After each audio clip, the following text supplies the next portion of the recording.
Buenos días, Jumash, para el día martes, Parashat Tetzaveh. Vamos a seguir hablando de las vestimentas del Kohen Gadol. Hoy vamos a empezar hablando del Me'il. El Me'il es el manto. Dice la Torah, Ve'asita et Me'il ha'efod klil techelet, harás el manto del efod enteramente de lana turquesa. Aquí tienes el manto, así se veía. Y dice Rashi, et Me'il ha'efod, harás el manto del efod.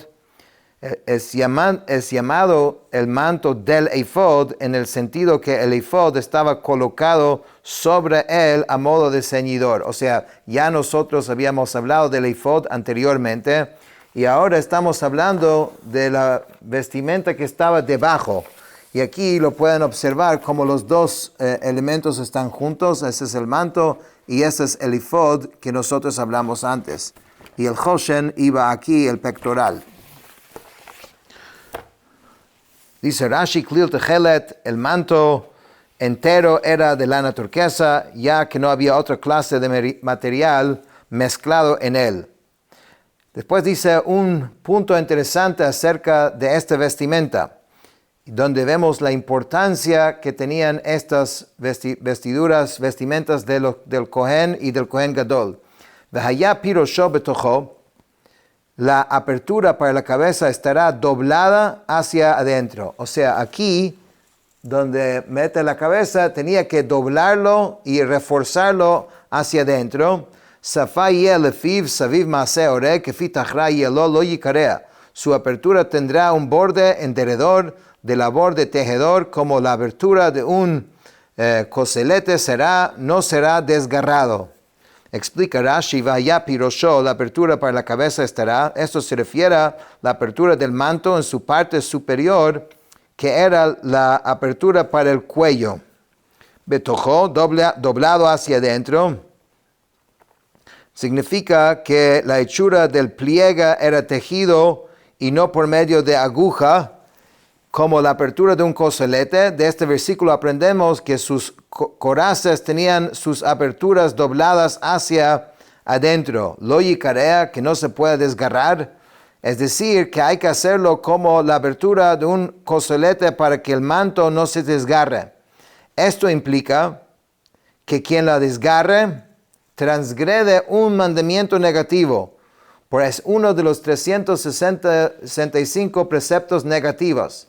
Imagínate, eso no era simplemente un diseño, eso tenía una función muy exacta y muy particular y había que cuidarse tanto de no romperlo, porque si llega de romperlo, dice que es uno de los mandamientos negativos, prohibitivos de la Torah, y por eso se reforzaba para que uno no llegue a romperlo. Ahora, esto es en cuanto a la parte de arriba. Ahora va a hablar de la parte del borde de abajo. Vasita al shulav rimone techelet vargaman vetolat sheni al shulav saviv o paamone zahav betocham saviv. En su bastilla harás granadas de lana turquesa, lana púrpura, lana carmesí alrededor de su bastilla y campanillas de oro entre ellas en derredor. Entonces está hablando de dos elementos que hay que fabricar para colocarlo en la parte inferior del Me'il. Y aquí son los dos elementos. ¿Ok? Entonces uno se llama rimón. Esto es el rimón. Aquí. Y rimón es una granada. Y esto es paamón. Esto es lo que llama la campanita. Estos son los dos elementos que vamos a ver que van pegados debajo de este Me'il. Interesante que se llama granada, pero es una granada muy particular que Rashi va a explicar. Aquí tú puedes ver que esta es la granada, el cual estamos tratando de copiar con este componente. Dice Rashi, rimoné, granadas, estos eran adornos redondos y huecos que tenían forma de granadas hechas como los huevos de gallina. Upaamonei zahav y campanillas de oro. Estos adornos eran campanillas con badajos en su interior.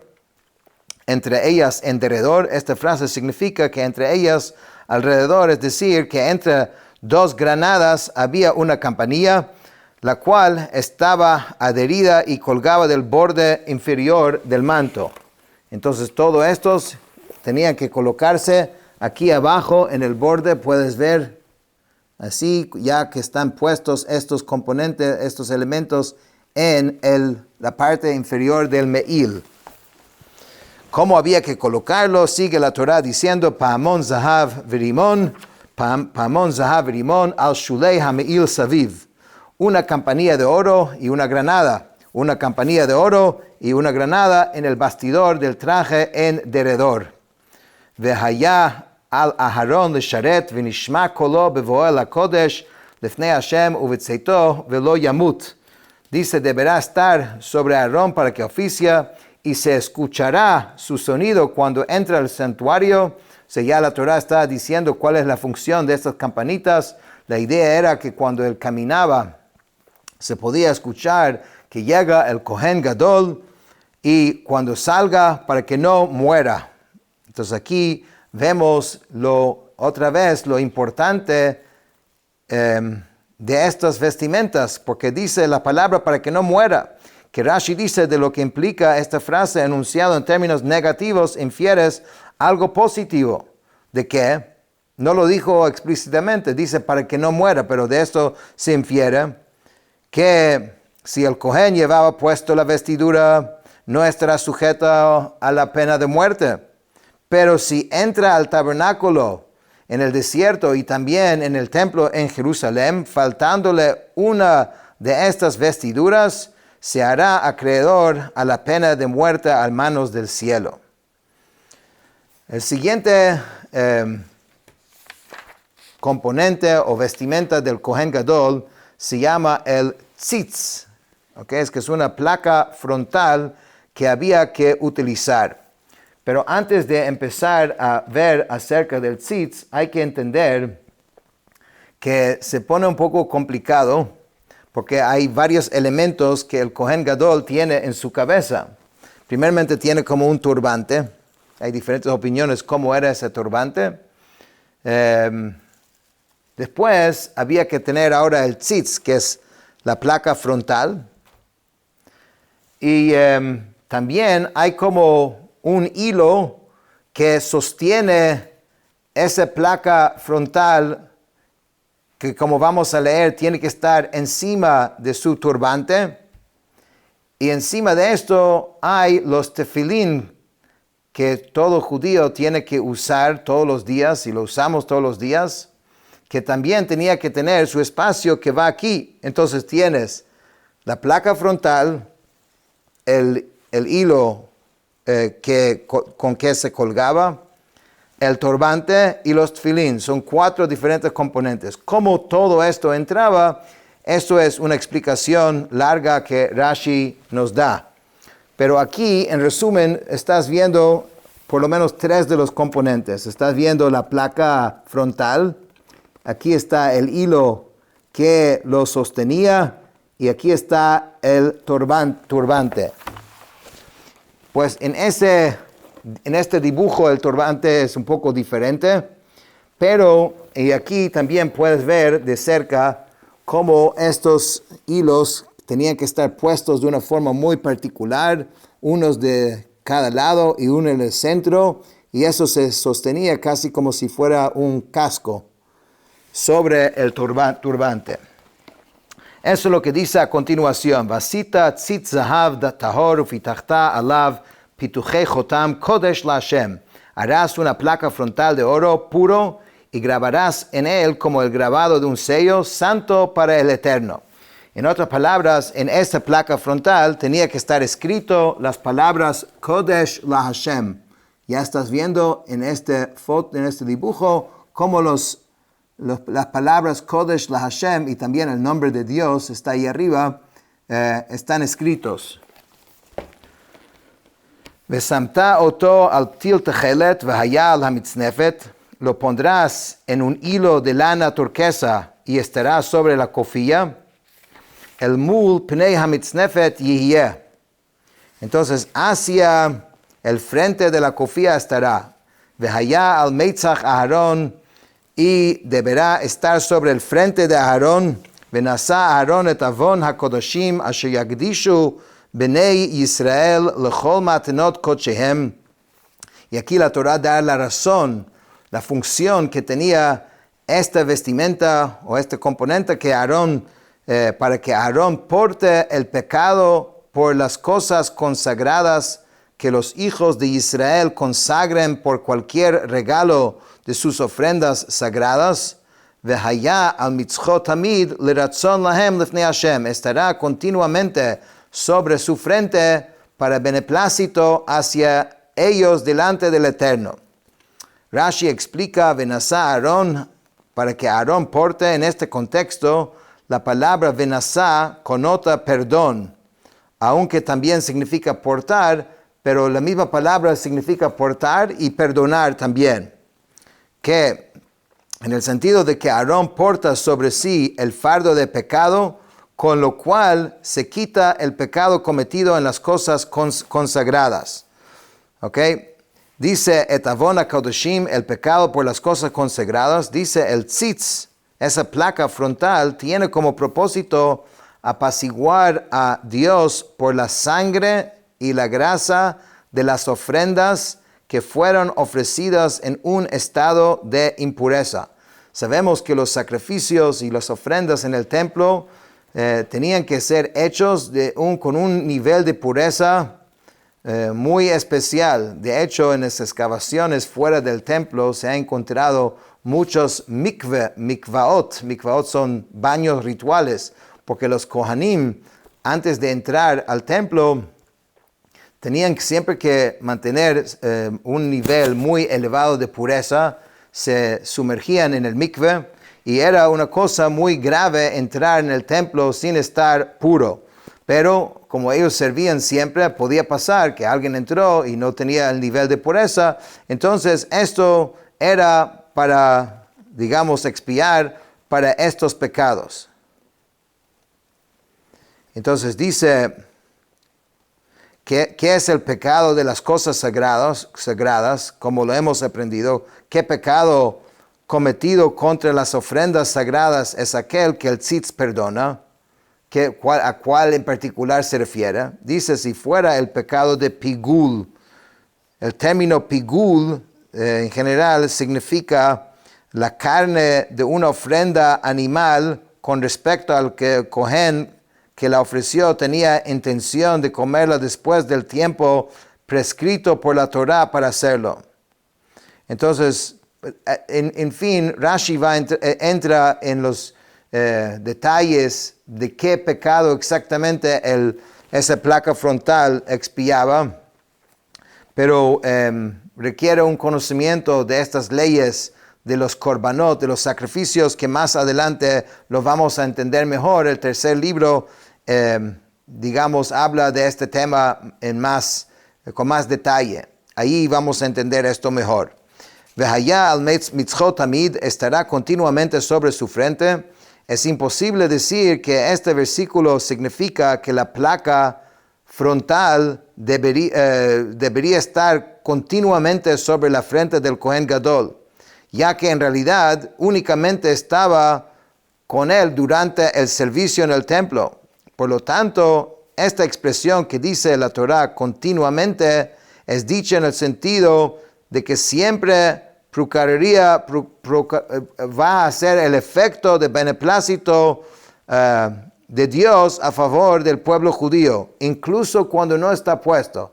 Eso es lo que quiere decir tamid. Si él lo tiene puesto cuando está haciendo el servicio, va a tener el efecto de expiar por los pecados, inclusive cuando no lo tiene puesto. Veshibatzta haketonet, harás una túnica de encajes de lino, dice haketonet shesh, vasita mitznefet shesh, vavnet taseh maaser okem. Harás una cofía de lino y harás una faja de labor de recamador. Y entonces ahora en esto la Torah está mencionando el turbante, el mitznefet, que en este libro, bueno, como vimos, esto es como lo tiene. Y en este libro lo tiene de otra forma. De esta forma.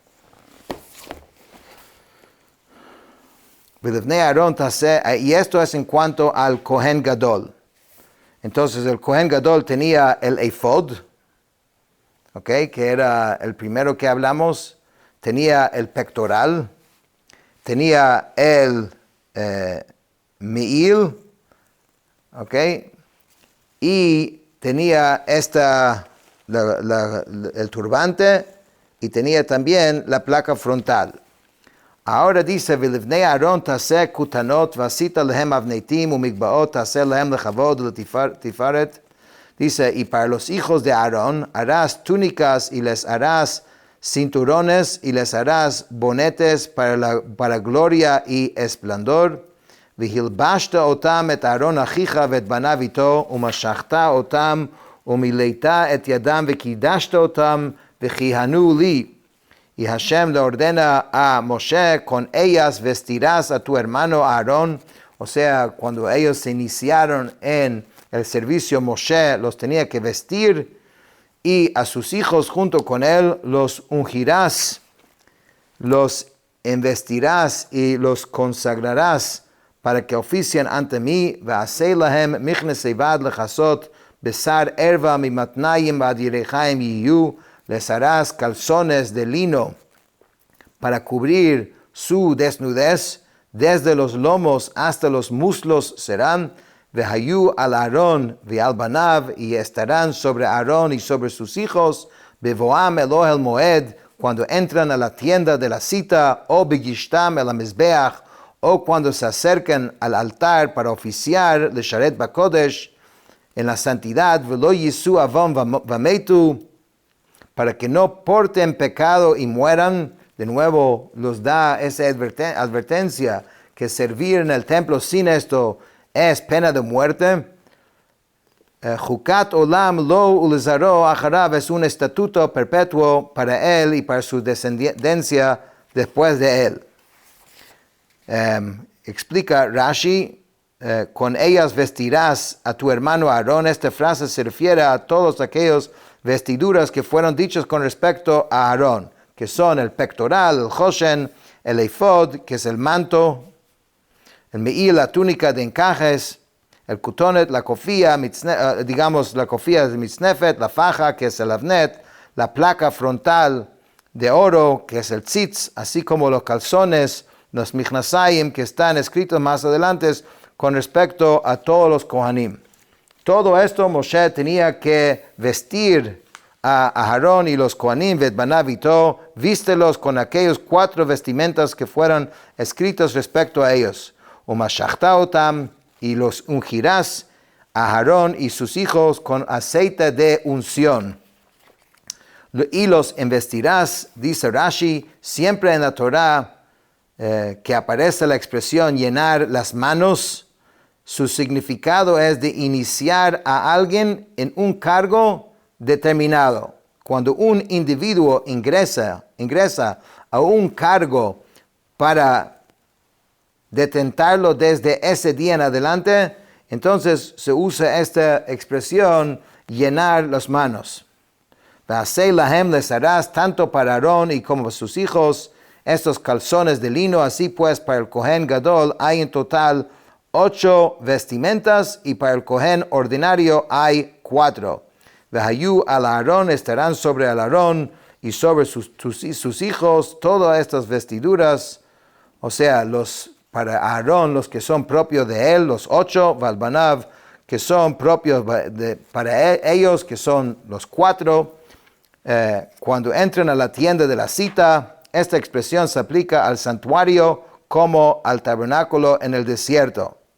Dice Vametu, y mueran, para que no mueran. De esto aprendes que cuando un Kohen lleva a cabo el servicio faltándole cualquiera de estas vestimentas, se hace acreedor de la pena de la muerte. Jukat olam yiyu, en todo lugar que la Torah dice un estatuto perpetuo, como en este caso, Jukat olam, se refiere a un decreto aplicable tanto inmediatamente como para las generaciones futuras, para por medio de él invalidar cualquier servicio realizado cuando tal decreto no es cumplido. Entonces, el resumen de hoy, puedes ver aquí el Kohen Gadol ya totalmente vestido de sus vestimentas, tanto de delante y por detrás. Y aquí está el Kohen normal con sus vestimentas. Y aquí, solo para ver un dibujo un poquito más, con más color, aquí puedes verlo en color, a color. Esto es el Kohen Gadol, el de color, y esto es del Kohen normal. Con esto terminamos el Chumash de hoy.